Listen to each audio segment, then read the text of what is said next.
இயேசு கிறிஸ்துவும் நானும். இன்றைய வேத வாக்கு யோவேல் 1:14. பரிசுத்த உபவாச நாளை நியமியுங்கள், கர்த்தரின் ஆலயத்திலே கூடி வர செய்து கர்த்தரை நோக்கி கூப்பிடுங்கள் என்று யோவேல் தீர்க்கதரிசி சொல்கின்றார். யோவேலுடைய புத்தகத்திலே கர்த்தருடைய நாள் வருகிறது, அது சமீபமாக இருக்கிறது. கர்த்தருடைய நாள் பெரிதும் மகா பயங்கரமாக இருக்கிறது, அது சகிக்கிறவன் யார் என்று சொல்லப்பட்டிருக்கின்றது. பூமி அதிரும், வானங்கள் அசையும், சூரியனும் சந்திரனும் இருண்டு போகும், நட்சத்திரங்கள் ஒளி மழுங்கும் என்று சொல்லப்பட்டிருக்கின்றது. அதனாலே நீங்கள் உங்கள் வஸ்திரங்களை அல்ல, உங்கள் இருதயங்களையே கிழித்து உங்கள் தேவனாய கர்த்தரிடத்தில் திரும்புங்கள்.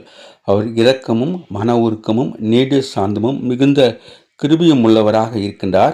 அவர் தீங்குக்கு மனசாப்படுகிறவராக இருக்கின்றார். ஒருவேளை அவர் நம்மை மனசாப்பட்டு உங்கள் தேவனாய கர்த்தருக்கு போதன பலியும் பான பலிகளையும் செலுத்துவதற்கு இதற்கான ஆசீர்வாதத்தை தந்தருள்வார். அதனாலே நாம் பரிசுத்த உபாசனை நினைத்து ஆண்டவர் நோக்கி நாம் பார்த்து மனம் திரும்புவோம். கர்த்தருடைய நாள் பெரிதும் பயங்கரமான நாள் வரும் முன்னே சூரியன் இருளாகவும் சந்திரன் ரத்தமாக மாறும் என்று சொல்லப்பட்டிருக்கின்றது. Have a blessed day. God bless you. Jesus is coming soon. Repent. Give your heart to God, your hand to man. Please subscribe, like and share it. Thanks for watching.